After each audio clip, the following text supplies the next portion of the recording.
Meus irmãos, nós que aqui estamos, vamos abrir a palavra do Senhor em Romanos capítulo 8.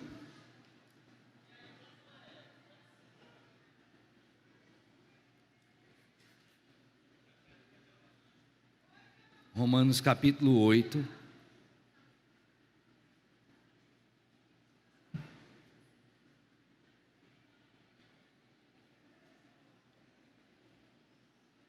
Verso 28.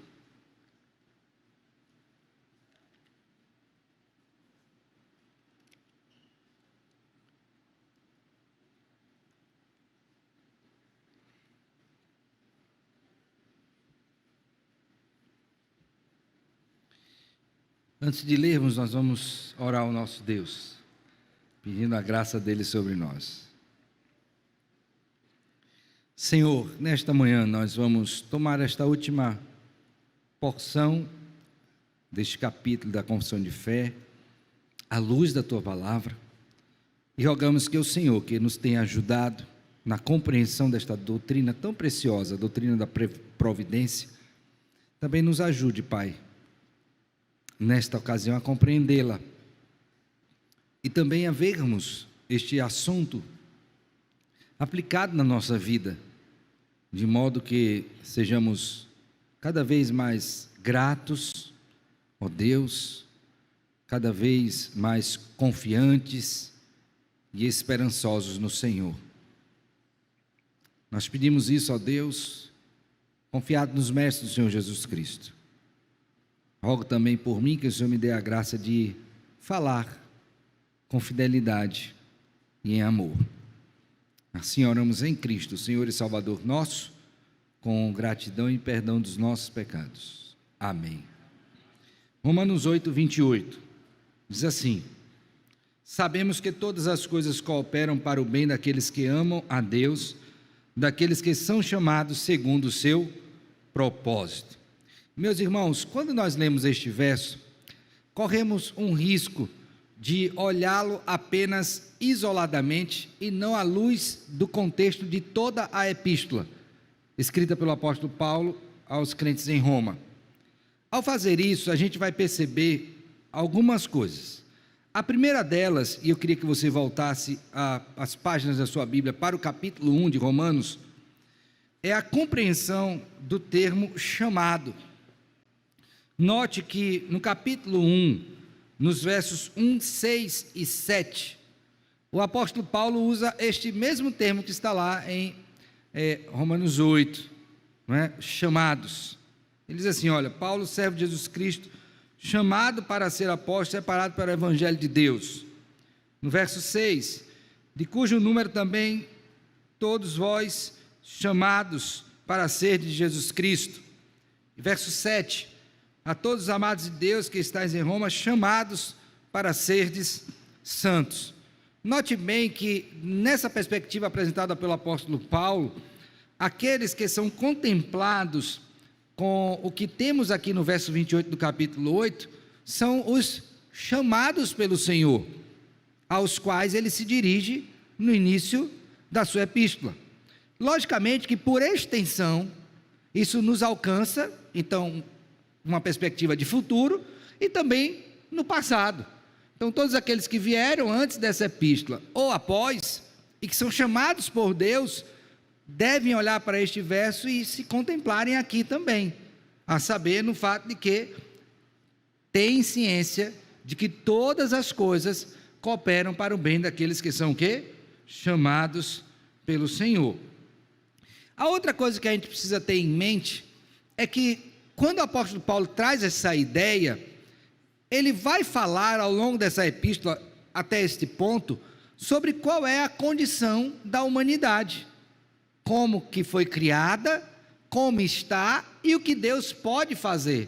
Então, nesse sentido, ele está contemplando criação, queda e redenção, e tudo que acontece dentro desse espectro, ou seja, quer que tenha sido a criação perfeita de Deus, quer tenha sido o primeiro pecado do homem, e todos que vieram após este primeiro, queda de Adão, e até mesmo a vinda do Senhor Jesus Cristo para resgate do seu povo, estão enquadrados esses eventos dentro deste aspecto de todas o quê? De todas as coisas. Então a gente não pode olhar aleatoriamente como se não tivéssemos esse pano de fundo, essa moldura que nos faz entender esta expressão que aqui está.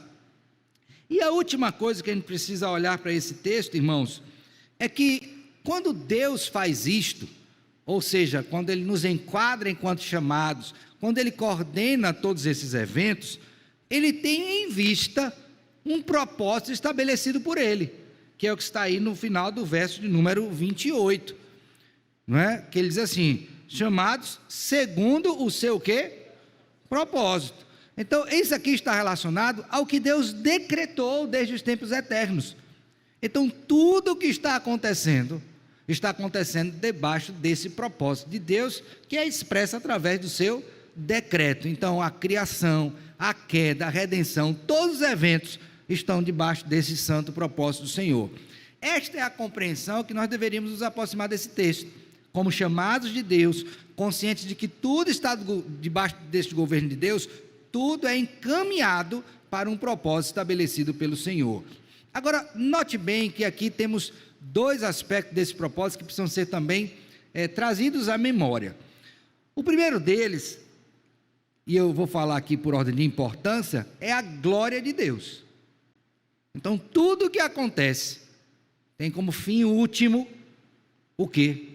A manifestação da glória de Deus. Então, a criação glorifica ao Senhor. A redenção glorifica ao Senhor.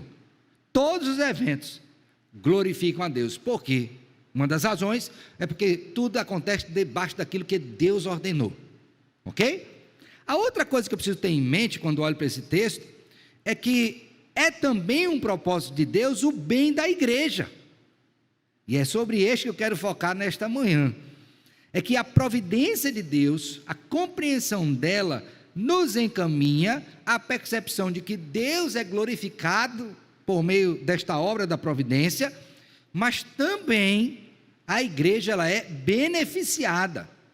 Então, mais do que ninguém, se tem um povo que precisaria aprender sobre a providência, é o povo do Senhor. Por quê? Porque a igreja é alvo desta providência. Deus está cuidando de modo especial da sua igreja, conduzindo essa igreja até a glória eterna. Então, eu precisaria saber desse assunto. Na verdade, eu preciso saber desse assunto. Por quê?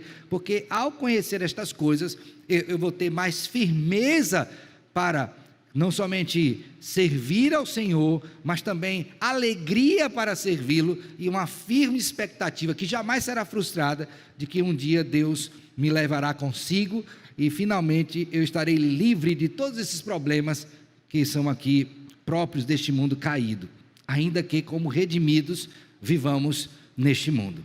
Então, no dia de hoje eu quero apresentar aos irmãos, à luz das duas últimas sessões do capítulo 5 da confissão, a saber, a sessão 6 e 7, dois aspectos. Primeiro deles, é que Deus em sua providência, age com justiça para a punição do ímpio. A providência de Deus contempla uma ação do próprio Deus, punindo quem? Os ímpios. Isso é bom para a igreja ou é ruim? É bom ou ruim? É bom ou ruim? Bom. Por favor, não queira ser muito piedoso e achar que punição dos ímpios não é coisa boa. Porque isso também está debaixo do decreto do Senhor. Nós oramos e pedimos a Deus a conversão dos ímpios. Mas finalmente, se eles não forem convertidos, se eles não se arrependerem dos seus pecados, serão punidos, todos, sem exceção, segundo as suas obras. E Deus é glorificado nisso e a igreja precisa louvar a Deus por isso. Tá bom? Então, primeiramente, em sua providência, Deus age com justiça, punindo quem? Os ímpios. A segunda verdade que nós vamos pensar nessa manhã é que Deus, em sua providência, opera todas as coisas para o bem da igreja. O primeiro, ele age com justiça, punindo quem? Os ímpios. Segundo, que ele opera, segundo a sua providência, para o bem de quem? Da igreja. Ok? Então, vamos inicialmente abrir a palavra do Senhor no Salmo de número 52. Por favor, abra sua Bíblia neste salmo. Salmo 52. Eu vou iniciar esta sessão lendo este salmo, que é uma oração de Davi, tá? É uma oração imprecatória, onde Davi está aqui orando para que Deus haja punindo uma pessoa específica. O nome dessa pessoa é Doeg, ok? Então, vamos ler aqui, na sua Bíblia aí, você vai ter lá talvez o título, Condenação do Ímpio, não é isso? Estão vendo aí? Mas isso não é a Bíblia, tá? Isso é só uma edição, para você ter uma orientação, às vezes desorienta, sobre o conteúdo do texto. Mas vamos aí, só para você se situar. Depois desse você tem ao mestre de canto, estão acompanhando aí? Salmo didático de Davi. Agora olha o contexto. Quando Doeg edomita fez saber a Saul que Davi entrara na casa de Abimeleque. O que foi esse evento? O que aconteceu aqui? Davi estava fugindo de Saul, que o perseguia para matar, sem causa. Ele foi até a casa deste homem. Quando ele chega lá e é assistido por Abimeleque, Doeg está ouvindo e vendo, e vai e, é duro, né? X9, vai lá e denuncia a Saul. Só que ele faz isso dolosamente. Lembre que o texto mostra que Doeg era um edomita, que fazia parte do povo, que era um povo contra o Senhor, inimigo do Senhor, Edom, ok? Você tem inclusive um profeta que fala sobre isso, que é o profeta Obadias, mostrando o castigo que viria sobre os edomitas, ok? Então, nesse contexto isso acontece. Ele denuncia a Abimeleque, Saul vai até lá, e ao chegar lá, o que é que ele faz com Abimeleque, tendo em vista que Davi já tinha saído? Ele castiga Abimeleque, mata Abimeleque. E a culpa disso é de quem? De Doeg. Então Davi faz este salmo em face desse contexto, tá bom? O que é que ele pede? Por favor, vamos analisar. Por que te glorias na maldade, ó homem poderoso? Pois a bondade de Deus dura para sempre. Então ele está contrastando aqui a maldade humana e a bondade o quê? Divina. A tua língua urge planos de destruição, é qual navalha afiada, ó praticadora de enganos. Amas o mal antes que o bem, preferes mentir a falar retamente. Amas todas as palavras devoradoras, ó língua fraudulenta. Então ele está contrastando aqui a maldade de Doeg com a bondade de Deus.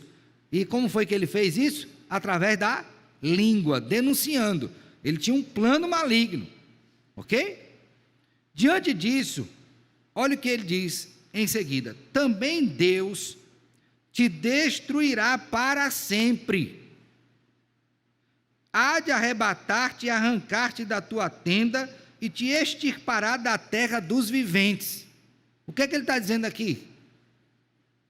Não vai sobrar nada de Doeg, vai ser extirpado das terras dos viventes.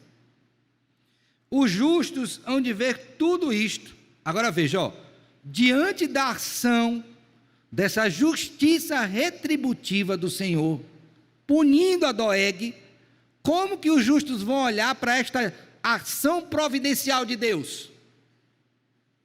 Vão ficar tristes? Não, o que é que ele diz? Os justos hão de ver tudo isso, temerão e se rirão dele. Temerão a Deus, para não fazer como Doeg, e rirão de Doeg, ok? Eis o homem que não fazia de Deus a sua fortaleza, antes confiava na abundância dos seus próprios bens e na sua perversidade se fortalecia. Ele está dizendo, olha, esse é o resultado de quem não confia em Deus. Esse é o resultado da vida daquele que confia em si mesmo, que é malvado contra o povo do Senhor. Aí ele diz, quanto a mim, porém, sou como a oliveira verdejante na casa de Deus, confio na misericórdia de Deus para todo sempre, dar-te-ei graças para sempre, porque assim o fizeste, na presença dos teus fiéis, esperarei no teu nome, porque é o quê? Bom, esse texto, irmãos, é um retrato perfeito desta questão relativa à ação de Deus julgando ímpios. Vários outros textos na Bíblia você poderá ver, de Gênesis a Apocalipse, mas aqui você tem um ímpio que age contra o povo do Senhor, no caso aqui representado por Davi. Isso traz um problema contextual, porque Abimeleque sofre por isso, mas Davi ora dizendo que, Senhor, o Senhor vai agir, e os justos verão isto, temerão a ti, não farão como Doeg, e eu vou estar na tua casa florescendo. Então, enquanto os ímpios tentam acabar com o povo de Deus, quanto mais eles fazem, mais aumenta a medida do seu castigo, e mais o povo de Deus cresce. Deixe-me dar um exemplo disso na Nova Aliança. Quando a igreja estava em Jerusalém, ali no centro, começou a pregar o evangelho, muitas conversões acontecendo, e Deus disse que eles deveriam ser testemunhas de Jerusalém, Judéia, Samaria, até o quê? Os confins da terra. Mas o povo estava ali restrito àquele ambiente, correto? Foi que Deus mandou sobre os ímpios, ou sobre o seu povo, perseguição. Com essa perseguição, o povo então se dispersa por toda a face da terra, e o evangelho é proclamado. Então veja, a perseguição que veio sobre o povo promoveu o crescimento do povo, mas aqueles que foram os perseguidores, debaixo da providência de Deus, sofreram um justo castigo por conta disso. Então, em toda a Escritura você vai ver este padrão, que a nossa confissão expressa nos seguintes termos. Ouça agora o texto da Confissão de Fé, seção 6, capítulo 5. Diz assim, olha, acompanha aí na sua confissão de fé. Quanto àqueles homens malvados e ímpios, então no mundo tem homens o quê? Malvados e o quê? E ímpios. Agora só um detalhe aqui, deixa eu abrir um parêntese, tá? A malvadez e a impiedade não é só no homem adulto, não.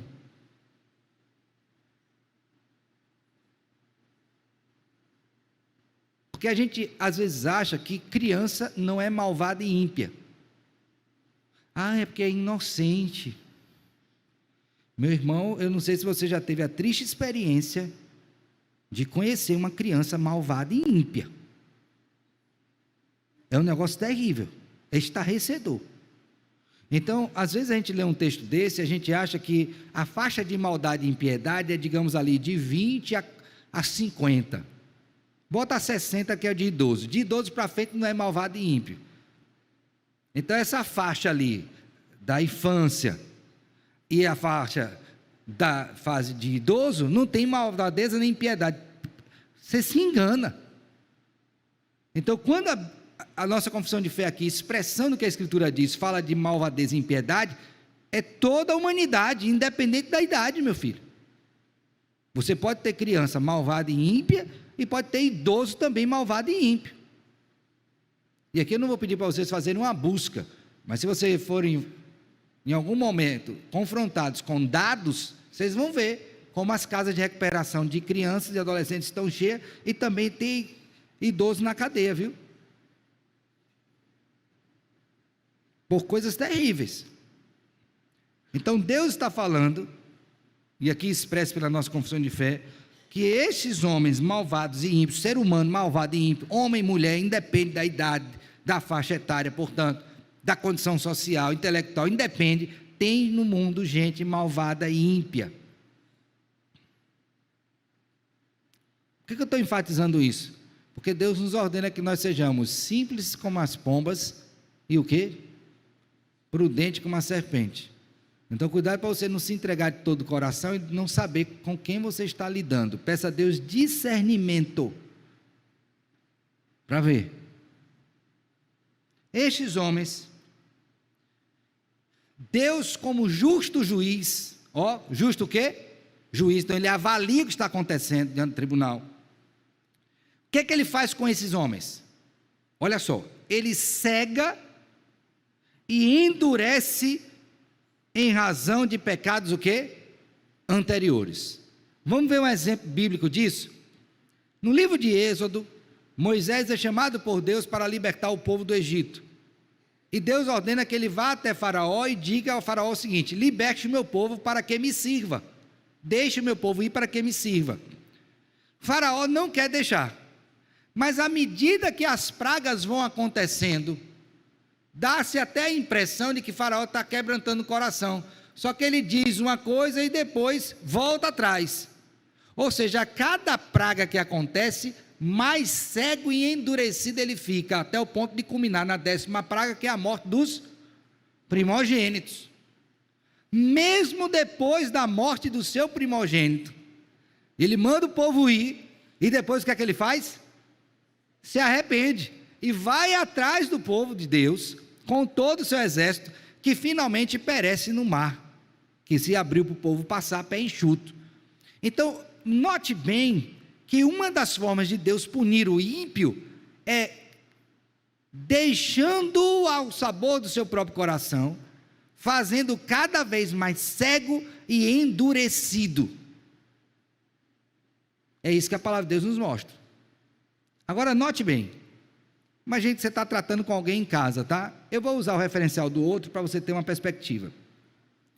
E aí você diz à pessoa, faça desse jeito, não faça desse outro jeito, esse jeito é o jeito que Deus manda, não é esse, mas ela é ímpia, como o texto diz, e malvada. Então, quanto mais você fala, ela faz de modo que?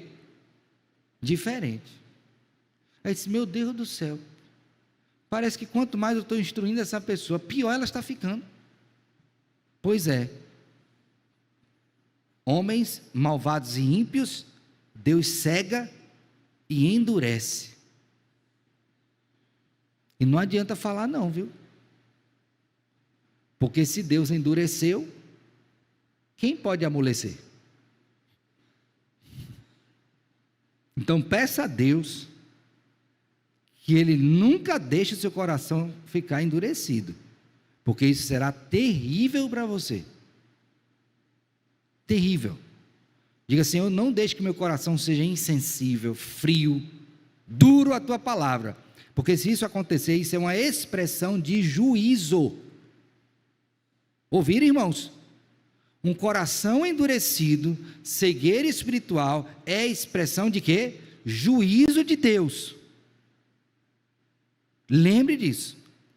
Diga, meu irmão. Pastor, tem algum caso na Bíblia que Deus endureceu o coração de alguém que é do povo de Deus? Tem sim, o rei Davi. Deus falou para não fazer o censo do povo, mas Davi quis fazer, e Deus usou um homem do seu povo para dizer, rei, não faz isso. Mas quando ele falou para o rei não fazer, o que foi que ele decidiu? Vou fazer. Resultado? Deus disse, porque você fez, pecou, agora você vai escolher 3 castigos, dentre 3 castigos, 1. Qual que você quer? Cair na mão do ímpio, quer uma praga, ou quer o anjo? Ele disse o quê? Eu prefiro cair nas mãos do Senhor, porque Deus tem misericórdia. Então, Deus pode fazer isso com o crente, então é possível. Agora, qual a diferença? É que o ímpio, ele é endurecido permanentemente, e o crente, temporariamente. Ele fica endurecido, até aprender aquela lição, aí Deus novamente o move, conduz ao arrependimento, e ele volta. Diga, santo. Pastor, é porque na Bíblia, esse caso aí, tem dois versículos que diz que Davi fez desse jeito, e no outro versículo diz que foi Satanás que fez com que Davi fizesse isso aí. Perfeito. Isso só mostra aquilo que está em Tiago capítulo 1, quando vai falar de provação e tentação. É a mesma palavra usada em perspectivas diferentes. Então eu sou submetido ao mesmo evento, se eu olhar na perspectiva divina, eu estou sendo provado para ser aprovado. Se eu olhar na perspectiva de Satanás, eu estou sendo tentado para ser o quê? Reprovado. Essas duas questões acontecem em textos diferentes, exatamente para mostrar essa dupla perspectiva do mesmo evento. A saber, eu posso passar por um evento de provação, como Cristo foi, então, e ser aprovado, ou posso ser o quê?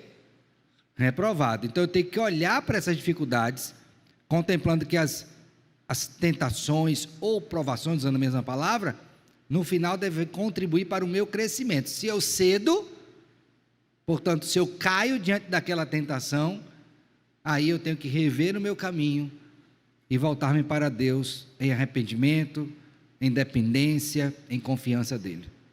Ok? Então é nesse sentido. Mais alguma pergunta? Então, prosseguindo. Aí ele diz mais, na nossa confissão de fé: Deus segue e endurece em razão de pecados anteriores, e Ele também lhe recusa a graça pela qual poderiam ser iluminados em seu entendimento. Então, olha o que Deus faz, Ele cegar aqui é no sentido espiritual, tá? Não deixar a pessoa compreender o que está acontecendo. Ele endurece o coração. E o que seria necessário para tirá-lo dessa cegueira e desse endurecimento? A graça de Deus. Aí ele diz: pois eu também privo você da minha graça. Então agora você não tem jeito. Você vai ficar deste jeito, desta forma, cego e endurecido. Por quê? Porque eu lhe privei da minha graça. Deus faz isso. Abra uma Bíblia aí, por favor. Romanos capítulo 1. Esse é um texto clássico quando falamos desse assunto.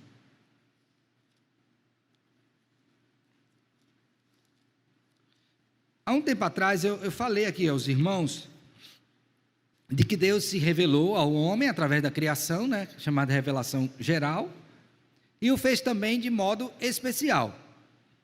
E esses homens que receberam essa revelação geral, eles não se quedaram diante de Deus. Na verdade, eles mudaram, Eles abafaram a verdade e quiseram seguir os seus próprios caminhos. O texto de Romanos capítulo 1, a partir do verso número 24, usa uma expressão que reflete isso: a cegueira, o endurecimento e o apartar da graça de Deus destas pessoas. Gravou essas três coisas? Cegueira, endurecimento e o quê? O apartar da graça. A expressão que está aí no texto, verso 24 é: Deus entregou tais homens. Estão vendo aí? Viram isso aí, irmãos? Verso 26: por causa disso, os entregou Deus às paixões o quê? Infames. Agora verso 28: e por haverem desprezado o conhecimento de Deus, o próprio Deus os entregou a uma disposição mental reprovável. Então note que a palavrinha aí, entregar, ela expressa essa tríplice ação de Deus, de cegueira, endurecimento e apartar da graça. A questão é, quando Deus faz isso, Ele está expressando o quê? Juízo, deixando o homem ao sabor do seu próprio coração. A questão é, o que acontece com tais homens, ou o que pode acontecer, quando eles estão cegos, endurecidos e sem a graça de Deus? Eles servem de algozes para si mesmos. Ouviram? Eles mesmos se matam, eles mesmos se maculam, eles mesmos se ofendem. Vamos ver isso no texto? Verso 28, vou ler a partir daí. Entendeu? Posso seguir? E por haverem desprezado o conhecimento de Deus, o próprio Deus entregou uma disposição mental reprovável. Agora veja, a expressão na obra, no fazer, para praticarem coisas inconvenientes. Então Deus os deixa para eles fazerem o que ele classifica aqui como coisas o quê? Inconvenientes. Agora, quais são essas coisas? Aqui é uma lista, não é exaustiva, mas é uma rápida descrição do que pode acontecer com o ser humano quando ele é endurecido, cego e deixado à parte da graça de Deus. Vamos ver? Olha só: cheios de toda injustiça, verso 29, malícia, avareza e maldade. Aqui é a disposição interior. Possuídos de inveja, homicídio, contenda, dolo e malignidade, sendo difamadores, caluniadores, aborrecidos de Deus, insolentes, soberbos, presunçosos, inventores de males, desobedientes aos pais, insensatos, pérfidos, sem afeição natural e sem misericórdia. Tá bom ou quer mais? Eu contando aqui, deu mais de 15. Bastaria só um desse aqui para acabar com a humanidade. Então, quando Deus entrega um povo a isto, Ele está fazendo isso com uma expressão de juízo. Olhando para o meu país, que é o seu país. Eu acho que todos aqui nasceram no Brasil, né? Até onde eu sei. Eu fico muito preocupado quando a impiedade aumenta. Muito. Porque triste da nação que Deus entrega a si mesmo. Muito preocupado. Isso do ponto de vista maior, né? Macro. Agora eu tenho muito medo quando Deus também faz isso com a minha família.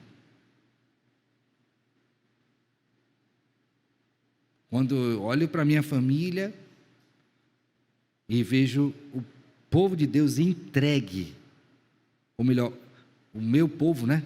Entregue segundo o juízo de Deus.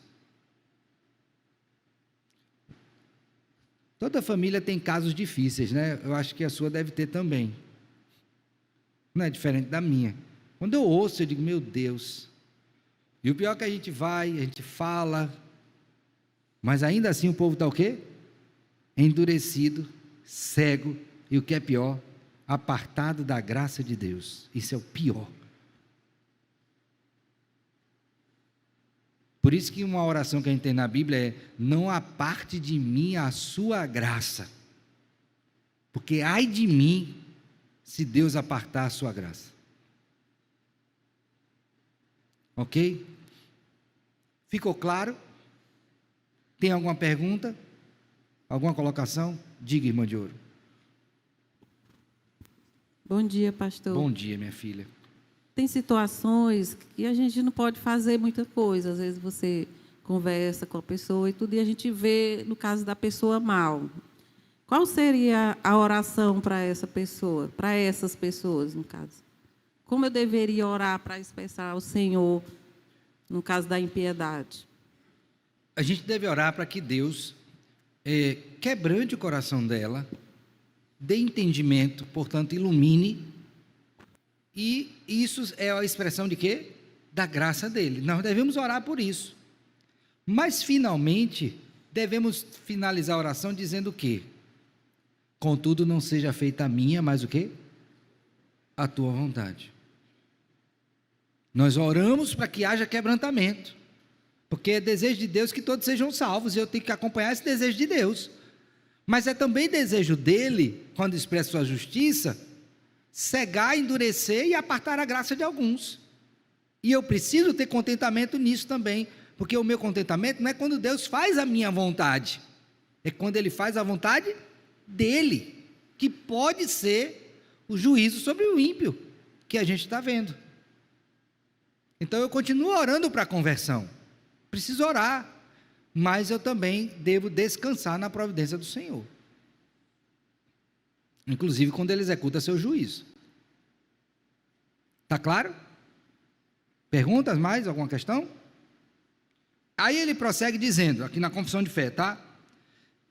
Outra coisa que Deus faz é também tirar os dons do ímpio. Vamos pensar aqui, ó. Eu conheci um caso lá na cidade onde eu morei um tempo, que tinha um pessoal que chamava ele de doido, tá? E menino, na minha época, hoje eu acho que não mais, né? Ficava mexendo com os doidos da rua, e falava, o doido corria, os meninos corriam, aquela confusão toda, né? E tinha um nome, um bêbado lá, o nome dele era Beleleu. Beleleu chegou, a história que se conta lá, né? Na cidade, um homem rico, próspero, ele era médico. E ele acabou se metendo em um monte de confusão lá com a mulher e tal, e acabou enveredando para a questão da bebida. O fato é que ele se meteu numa impiedade muito grande e ficou depois jogado na rua. Situação muito triste. Mas ele era um excelente médico. E o pecado dele fez com que ele não mais pudesse exercer a sua tarefa, sua vocação.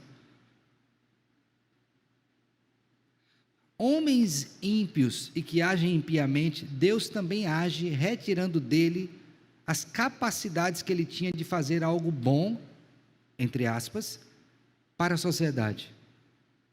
Deus retira dele o dom. Aí tira família, tira riquezas, tira capacidades técnicas, de modo que ele fica realmente sem nada, como expressão do juízo de Deus sobre ele. Entenderam? Deus tira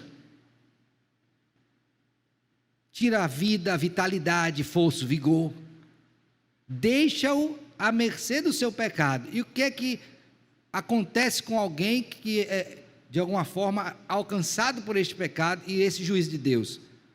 Ele é destituído de tudo. Aí então a vida dessa pessoa fica uma vida o quê? Arrasada. Entenderam? Arrasada. Pastor, Deus faz isso? Faz, meu filho, como expressão do seu juízo sobre os ímpios. Agora pensa aqui comigo. Pastor, mas qual é o bem disso para a igreja? Pense que um ímpio desse poderia usar o seu poder e o conhecimento que ele tem para afligir a igreja. Aí Deus, sabe o que é que você vai fazer agora? Nada. Vou tirar seu poder e vou tirar o seu conhecimento, sua influência, e você não vai fazer mais nada com a igreja. Mais nada. Porque a providência de Deus tem como um dos propósitos o quê? Além da glória dele, o bem da igreja. Então Deus não faz isso aleatoriamente, ele faz como justa punição o ímpio, mas também faz para o bem de quê? Da igreja. Por isso que eu não tenho preocupação sobre quem está em governo. Por quê? Porque eu sei que se ele agir bem ou mal, Deus vai retribuir conforme as suas obras. E o que ele fizer será melhor para a igreja, até a ação contra a igreja. Então eu preciso descansar nisso. Você está lá no seu trabalho, aí tem um chefe ímpio. Você já passou por isso alguma vez? E o chefe lê as pezinhas, você fazendo as coisas certas, honrando a Deus, e você sofrendo. Aí você começa a orar, Senhor, tem misericórdia, faz que ele mude. Aí Deus ouve a sua oração, ele não muda, ele se muda, aí ele é demitido, aí você tem alívio. Fiquei alegre pela demissão dele? Não, mas na providência de Deus, Deus proveu isso como uma expressão de juízo para ele e benefício para o seu povo. Entenderam? Assim Deus faz. Tem feito e continuará a fazer, até o dia final, quando ele vai fazer de uma vez por todas, o que ele está fazendo agora temporalmente, que é o juízo sobre os ímpios. Certo? Prosseguindo. Deus ainda faz algo mais com os ímpios. Ele expõe os ímpios a objetos de sua própria corrupção, como nós lemos em Romanos 1:28. O mal que eles fazem com os outros, os alcança, e eles mesmos sofrem com aquilo. Ok? E vai, entregando-os assim às suas próprias paixões, às tentações do mundo, ao poder de Satanás. Assim acontece que ele se endurece sobre as influências do meio que Deus emprega para o abrandamento de outros. Então, parece que quanto mais Deus permite que eles sejam alvos do seu próprio pecado, mais eles são endurecidos. Por que isto? Porque na providência de Deus ele julga os ímpios. Vamos ver alguns textos bíblicos? Abra sua Bíblia aí, por favor. Lucas capítulo 22, por favor. Lucas capítulo 22. Vamos ver verso de número 31. Vamos ver agora um exemplo de Deus agindo sobre um crente, para que a gente possa entender o quê? Quando ele permite que o crente ande no seu coração e se incline ao pecado, ele tem um propósito santificador. Ele não vai deixar o crente endurecido para sempre, não. É uma ação temporária. Ok, irmãos? Então, pastor, Deus pode permitir que temporariamente, como crente, eu fique entregue às minhas paixões? Pode. Para quê? Para me deixar lá sempre? Não. Para eu aprender que eu preciso dele. Que eu não posso confiar em mim mesmo. Que Satanás é o nosso maior inimigo. Isso aconteceu com Pedro. Então vamos ver. Lucas 22, 31. Vou ler a partir daí. Simão, eis que Satanás vos reclamou para vos peneirar como trigo. Olha bem que a palavra que Deus usa aqui para Simão não é Pedro. É Simão, que era o antigo nome dele. Para que ele lembrasse que ele continuava sendo pecador. Ele era Pedro, mas antes era o quê? Era Simão. Então, ó pecador, pecador. Lembre. Eis que Satanás vos reclamou para vos peneirar como quê? Trigo. Você vai ser tentado. Vai acontecer isso com você. Eu, porém, olha aí que coisa abençoada, roguei por ti, a intercessão de Cristo, para que a tua fé não desfaleça, não acabe. Você vai ser tentado, você vai cair, mas você não vai desfalecer, você não vai morrer eternamente.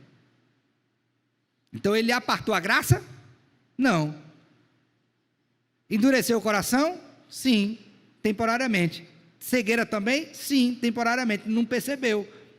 Mas apartou a graça? Não. Como é que a gente sabe? Porque ele continuou intercedendo por Pedro. Ímpios não têm intercessão de Cristo. Vou repetir. Os ímpios não estão debaixo da intercessão de Cristo. Ok? Agora veja, tu, pois, quando te converteres, ó, a graça aqui manifesta, o arrependimento é uma obra da graça de Deus, o arrependimento para a vida, fortalece os teus irmãos, ou seja, ele caiu, Deus permitiu, revelou a fraqueza dele, mas para que ficasse o quê? Avultada a glória e o poder de Deus na vida de Pedro. E quando ele se levantasse, porque Deus não apartou a graça dele, ele seria um instrumento nas mãos de Deus para fortalecer outros irmãos que porventura viessem o quê? A passar pela mesma situação dele. Mas olha só a arrogância de Pedro, né? Que é a nossa, né? Ele, porém, respondeu: Senhor, estou pronto a ir contigo, tanto para a prisão como para a morte. Qual foi o que primeiro correu? Eu não conheço. 3 vezes ele negou. Não sei. Mas Jesus lhe disse: afirmo-te, Pedro, agora o nome mudou, que hoje 3 vezes negarás que me conhece, antes que o galo que cante. Então, veja bem, irmãos, Deus permite que a gente fique cego como crente e endurecido por algum tempo, mas não por todo o tempo. Por quê? Porque ele não aparta de mim o quê? A sua graça. E no caso do ímpio, ele concede cegueira, ele concede endurecimento, mas como é expressão de juízo, ele não dá ao ímpio o quê? A graça. Então o ímpio não vai se arrepender, vai ficar duro até morrer.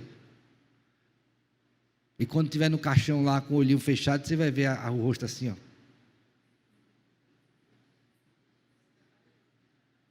Franzido. Por que não fica um rosto sereno?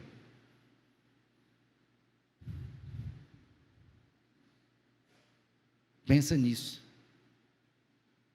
Vamos abrir outro texto. 2 Coríntios, capítulo 12. Segunda epístola de Paulo aos Coríntios, capítulo 12. Se tiver dúvida, fale. Não vá enduvidado para casa, viu? 2 Coríntios 12, 7. Tem, Alex, dúvida? Certo. 2 Coríntios 12, 7. Vamos ver aqui mais uma vez. E para que não me ensoberbecesse com a grandeza das revelações que me foi-me posto um espinho na carne, para que eu não me ensoberbecesse. O que é que a soberba faz comigo? Ela me cega e endurece o meu coração. Paulo está dizendo aqui, para que eu não me ensoberbecesse, Deus me pôs um espinho na carne, né? Foi me posto um espinho na carne. Mensageiro de Satanás para me esbofetear, a fim de que eu não me o quê? Exalte. Por causa disso, 3 vezes pedi ao Senhor que o afastasse de mim. Então ele me disse, a minha graça te basta, porque o poder se aperfeiçoa na fraqueza. De boa vontade, pois, mais me gloriarei nas fraquezas, para que sobre mim repouse o poder de Cristo. Pelo que sinto prazer nas fraquezas, nas injúrias, nas necessidades, nas perseguições, nas angústias, por amor de Cristo, porque quando sou fraco, então é que sou o quê?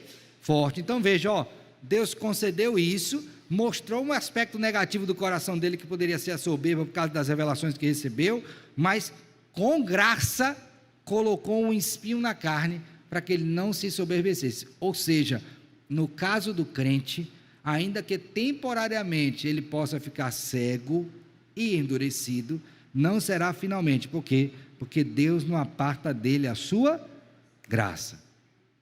E no caso do ímpio, aparta. E ele morre na impiedade. Alguma pergunta? Então vamos aplicar rapidinho isso aqui. Preste bem atenção ao aspecto prático disso. Você está na sua casa, com sua esposa, com seus filhos, ou com seus pais, seus irmãos, e você tem visto o contínuo caminhar dos seus parentes na impiedade. Não é? Eles não mudam. E se você morar longe deles, quando você vai e visita, aí você vê que a impiedade não diminuiu, ela aumentou. Aí você começa a ficar preocupado. Meu Deus, o que está acontecendo? Você vê a cegueira, você vê o entendimento, o povo aprofundando no pecado. Primeira coisa que eu devo fazer, Senhor, tenha misericórdia deste povo.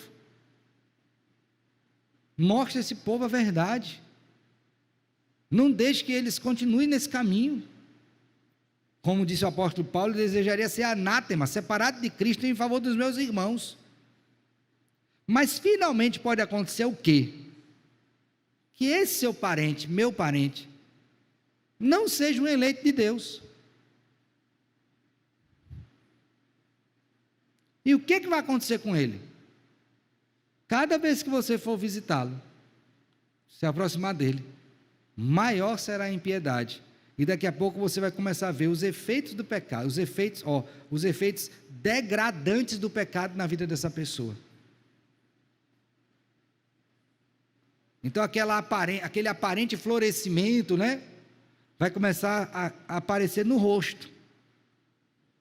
Posta a foto bonita, mas quando você vai com ela lá nos bastidores, é tristeza profunda. Dentro do quarto lá, trancado, com a luz apagada, debaixo da cama, com medo de sair, com medo de falar. Mas posta a foto.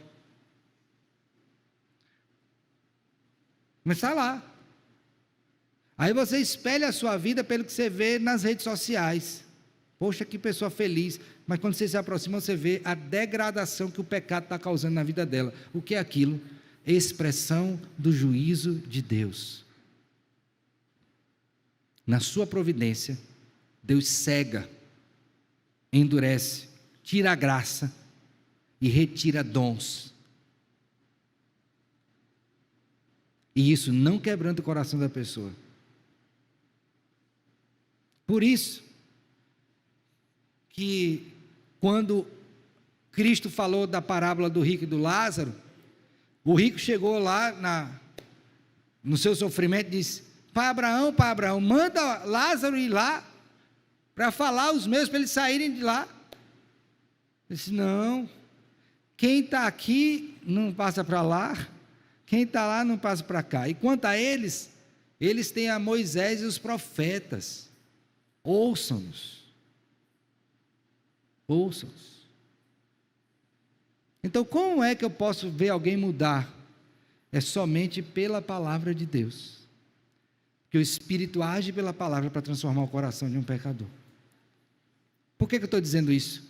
Porque às vezes a gente fica dizendo, ai meu Deus, será que vai precisar acontecer alguma coisa para ele voltar? Meu irmão, quando é ímpio, quanto maior for o número de coisas ruins que aconteçam, mais ele se revolta contra Deus, mais ele se aprofunda no pecado.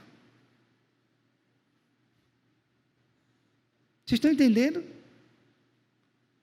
A gente vê aquela frasezinha, né? Quem não vem pelo amor, vem pela dor. É como se isso fosse uma verdade universal. Meu filho, o ímpio, quanto mais dor ele tem, mais ele se revolta contra Deus, mais ele blasfema, mais ele atenta contra o povo do Senhor. Por quê? Porque essa é uma expressão do juízo de Deus. Então, por favor, quando você estiver andando pelo mundo, sem ser do mundo, lembre disso, que muitas vezes você vai se deparar com ímpios que estão colhendo as trágicas consequências dos seus pecados, a situação só está piorando, mas não ache que por piorar ele vai melhorar, porque como ímpio, quanto mais piorar, mais ele se endurecerá. Ficou claro? Tem alguma pergunta? Diga, tem duas aqui, a Irã e depois o Leonardo. Vamos lá. Bom dia, pastor. Bom dia, meu Eu filho. queria só que você falasse aí como fica a situação de Nabucodonosor. Tá. Nabucodonosor, capítulo 4, ele é levado ao ápice de orgulho, quando ele diz lá, isso aqui tudo fui eu que fiz, e Deus o condena temporariamente. Alguns vão dizer que Nabucodonosor foi convertido. Eu acho isso uma afirmação muito temerária à luz do texto. Não tem um subsídio suficiente para dizer que ele foi regenerado. Agora, dentro do tratamento de Deus, e ali lembre da perspectiva da igreja, é que ele foi conduzido àquilo para ele dar um testemunho para os crentes e para as nações de que há um Deus superior a ele. Então, ali, muito mais do que a ênfase em conversão dele, é um ímpio reconhecendo que tem um Deus no céu que é poderoso. E o povo que estava ali exilado, estava exilado sabendo quem estava no comando, não era Nabucodonosor, era quem? Então, a ênfase é diferente do que de conversão. Ele continua sendo, ao meu ver, essa é a minha perspectiva, ele não foi salvo, ele continuou sendo ímpio, que teve uma experiência, viu um reflexo da verdade, mas não a ponto de ser regenerado. Leonardo. Pastor, você citou aí o caso do médico, né? Que Deus tirou alguns Os dons, os dons, né? como um exemplo. E aí eu estava dando uma olhada aqui, que eu voltei aqui nas páginas aqui no Salmo. Já no Salmo 73, o salmista Asaf, né? Ele já cita que os ímpios também têm muitas benesses. E aí, boas. Boa a E tua aí, fala. e aí ele dá a impressão de que tudo está indo bem. Pronto. Mas e quando está dentro do pecado? Pronto, perfeito. Isso só prova o meu argumento, que a questão não é se ele vai bem ou se vai mal, é a questão do estado do coração, porque para o ímpio, se ele vai mal, ele blasfema, e se ele vai bem, o que é que ele faz? Do mesmo jeito, ele disse, foi por causa de mim, foi Deus não, aqui foi meu, eu que sou inteligente, eu que trabalhei, aí ó, tudo que eu conquistei, é o caso de Nabucodonosor. Então quando o ímpio é abençoado, como uma expressão de juízo, aquilo é para o endurecimento dele, é a cegueira dele, ele entender que ele está tendo alguma coisa, não por causa dele, por causa de Cristo, ele não vai entender isso. Então não se dá pela abundância ou pela escassez, finalmente é o estado do coração. Agora veja como é diferente no crente. O crente passa pela dificuldade e ele aprende a estar contente em toda e qualquer situação. Quando ele tem abundância, ele está feliz. Quando ele tem escassez, ele também está feliz. Então não é a circunstância, é o quê? É o coração. No caso do ímpio, estando feliz ou abundante, ele reclama de Deus, desprezando. Estando em dificuldade, também ele despreza. Finalmente, como esse homem vai estar contente? Ele não pode, depende da circunstância, só se ele tiver um coração transformado. Como Deus apartou dele a graça, não tem como ele passar por isso. Irmã Rosa, deixa chegar o microfone, minha filha, por favor.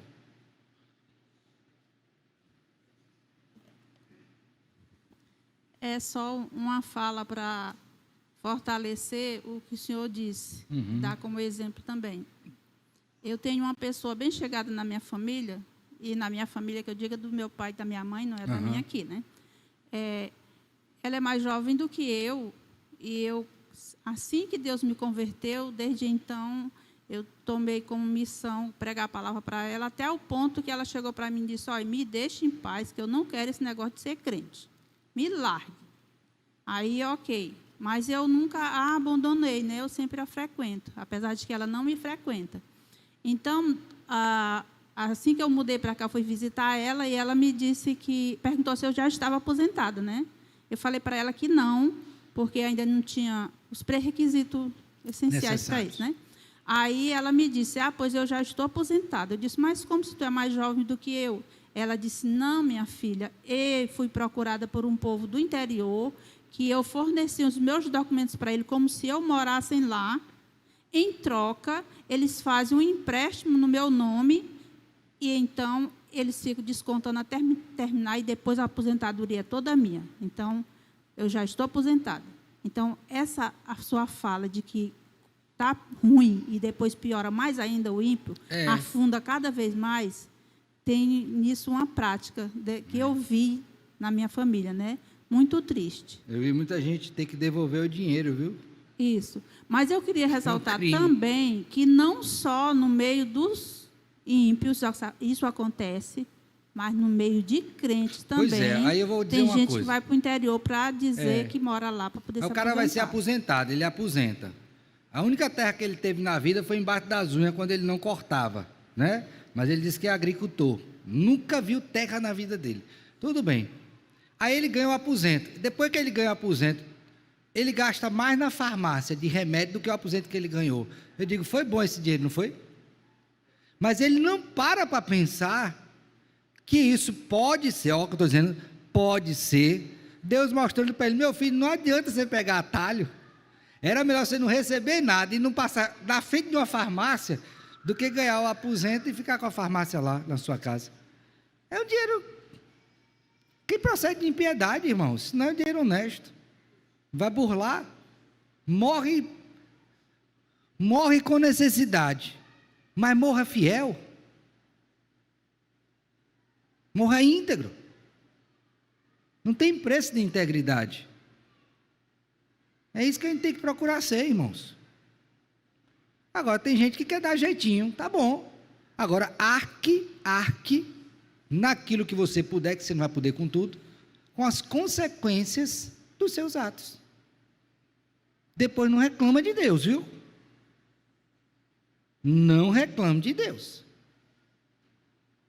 Seja pelo menos honesto uma vez e diga: Senhor, eu estou pagando preço aqui, oh Deus, tenha misericórdia, eu me meti numa enrolada grande, e agora eu estou aqui, Senhor, achando que eu tinha feito uma grande coisa, e foi embaraçar minha vida mais ainda. Mas, quando vai tomar essas atitudes, não só essa, mas outras, não pergunta ao pastor, não toma conselho, porque sabe que se vier, vai dizer o quê? Não faça. Mas quer fazer. Como ele quer fazer, ele não fala. Mas na hora que a coisa estoura, e aqui eu não estou dizendo que você não deva vir, venha que eu vou lhe tratar com amor.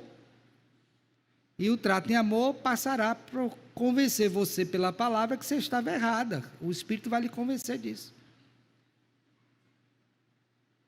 Aí se arrepender e não passar junto pela dor. Vou sofrer com você. Não vou lhe abandonar. Deus não me abandonou, eu vou lhe abandonar. Mas você vai ter que entender que esse caminho não é o caminho que Deus quer. Caminho de crente é caminho de cruz. É das coisas certas. Não é de jeitinho. Quem anda dando jeitinho na vida não é crente. Não é postura de crente. Por favor. Não é legalismo, irmãos. Por favor, não entenda dessa forma. É porque Deus nos chamou à santidade. Todos nós, inclusive eu. 7. Vamos adiante. Senão vocês vão ficar muito tristes. Não é? E o intento não é este nessa manhã. 7. Deus, em sua providência, julgou os ímpios, opera em todas as coisas para o bem da igreja. Ele diz assim: como a providência de Deus se estende em geral a todos os crentes, também de um modo muito especial, Deus, ele cuida da igreja e tudo dispõe para o bem dela. Ó, você é da igreja? Sou. Batizado, professo, comunga, é membro da igreja, é alvo da graça do Senhor, está debaixo da ação intercessória de Cristo. Bendito seja Deus por isto. Saiba que você é cuidado de modo especial por Deus. Tanto é que na Bíblia nós temos uma expressão que Deus nos tem como o quê? Como o quê? A menina dos olhos. Que expressão é essa? Algo precioso, algo que requer cuidado. Essa é a ideia de passar ali. Algo que realmente eu dou atenção. Ok? Então, Deus cuida da sua igreja. Vamos pensar aqui. Deus cuida da sua igreja, salvando, primeira coisa que ele fez, santificando e glorificando, ponto de vista espiritual. Salva, aqui eu citei os 3 porque eu apontei princípio, meio e fim, tá? Justifica, glorifica, santifica e glorifica, tá bom? Então, daqui até a eternidade ele está cuidando de mim. Nesta terra, como é que Deus cuida de mim? Ele me dá o alimento, Ele me dá as vestes, Ele me dá um trabalho, Ele me dá uma família, Ele me dá uma casa, um trabalho. Falei trabalho já? Falei? Saúde, todas essas provisões que mostram o cuidado dele sobre nós. Você que é dessa igreja está vendo isso, está sentado nela. Como eram os nossos bancos há um tempo atrás? E aí a gente pensou no conselho na época, a nossa igreja está envelhecendo, que é natural. Quem aguentava ficar 1 hora no banco, não aguenta 10 minutos. Se tiver um banquinho mais confortável, com um azinho, vai ser melhor para o povo. Deus cuidou e deu. Ou você não vê nessas coisas o cuidado de Deus? Uma manga no pé, um pássaro que canta, para alegrar sua vida de manhã cedo, lá na porta da sua casa. Cuidado de Deus com a igreja em todas as áreas. Você olha para todos os lados, além daquele cuidado que eu não vejo, e que está acontecendo. E quando você se depara, está ali pronto. Eu fico pensando, né? Eu saio para trabalhar de manhã cedo, aí eu volto, volta de 11h40, meio-dia, para casa. Quando eu chego em casa, eu vou lavar as mãos, eu sento na mesa. O que é que já está na mesa? A comida. Deus usou a esposa para preparar a comida. Cuidado de Deus. Vou ao banheiro tomar um banho, vou me enxugar, a toalha já está passada. Cuidado de Deus. Em tudo. Ele cuida de nós espiritualmente, Ele cuida de nós materialmente, Ele cuida de nós na nossa profissão, Ele cuida de nós em tudo. Porque se Ele nos deu a Cristo, como não nos dará nele todas as demais coisas? Tudo. Então, na providência de Deus, Ele cuida de tudo. Olha, tem um exemplo na Bíblia que me chama a atenção. Quando o povo de Israel foi ocupar a terra prometida, Deus disse: olha, nessa terra tem um monte de feras. Feras lá, animais ferozes mesmo. Animal que come gente. Mas Deus disse o seguinte: eu deixei essas feras para guardar a terra de vocês. Agora que vocês estão chegando, elas vão sair para vocês ocuparem. Olha só a mente de Deus.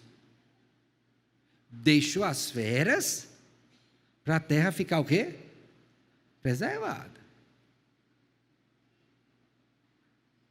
Quando o povo vai entrar, sai as feras e entra o povo. Quem fez isso? Deus.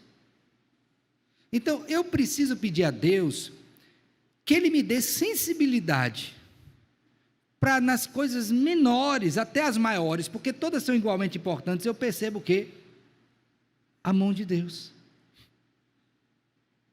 Até quando coisas ruins acontecem. Estava indo para casa, furou o pneu do carro. Aí você, eita, rapaz, furou o pneu, coisa agora, vou suar e tal. Você fica chateado com aquela contingência, mas você não pensou que o fato de você prosseguir, Deus pode ter te dado um grande livramento, se você tivesse prosseguido com um pneu bom. Entendem, irmãos? Essa percepção eu tenho que pedir ao Senhor, para que eu não me deixe levar pelas situações da vida, e acabe por esquecer daquele que está guiando a minha vida, e guia a igreja, e tudo mais, para a glória dele, e para o nosso bem. Vamos ver um texto bíblico? Por favor, abra sua Bíblia, em 1 Timóteo, capítulo 4, primeira epístola que Paulo escreveu a Timóteo, capítulo 4, verso 10, 1 Timóteo 4, 10, estou terminando, viu? Ora, é para esse fim que labutamos e nos esforçamos sobremodo, porquanto, agora veja, temos posto a nossa esperança no Deus vivo, Salvador de todos os homens. Aqui ele está referindo não no universalismo, tá? Todos eleitos, especialmente de quem? Dos fiéis. Então, olha só, a gente tem que olhar para a providência e dizer, Senhor, por que o Senhor está fazendo tudo isso? Por que todas essas coisas estão acontecendo? Porque Ele está cuidando da igreja. A igreja é muito preciosa para o Senhor. Ele deu a sua vida por ela. E Ele vai cuidar. Então vá para casa hoje pensando no seguinte, Senhor, como o Senhor tem cuidado de mim? Mesmo com todas as dificuldades da vida, o Senhor tem me preservado, tem me amado, tem me suprido. É tão bom sabermos que tem um Deus vivo cuidando de nós. Pense nisso, meu filho. Talvez você esteja desesperado por uma série de coisas aí que está acontecendo na sua vida, que você não tem controle sobre elas, mas Deus tem. E vai fazer isso para o seu bem. Porque ama você em Jesus. E como tal, amado de Deus, Ele está cuidando de você.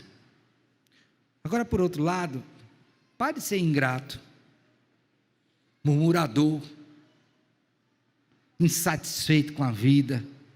Ó vida, ó dia, ó azar. Não. Você crê no Deus de toda a providência. O Deus que age na nossa vida, mesmo em momentos difíceis. O Deus que permite que você fique cego, endurecido por algum tempo, mas não por todo o tempo. Ele dá a graça dele para você, para que você saia de lá e volte. E continue na presença dele, sendo guardado por ele. Dessa forma, louvemos a Deus por sua providência. Saia daqui cantando, viu? Louve a Deus. Descanse nele. Repouse nele. Meu filho, pare de ansiedade, pelo amor de Deus. Descanse no Senhor, durma tranquilo, em paz me deito. Logo pego no sono. Porque só tu, Senhor, me faz repousar seguro. Descanse em Deus, meu filho. Ele é o Deus de toda a providência. Nada fugiu do controle dele.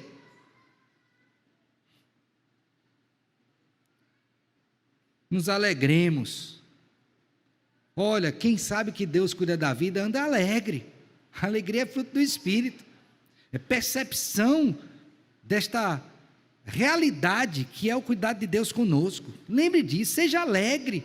Pastor, mas tem coisa na minha vida que me deixa triste. É verdade, filho, é um mundo caído.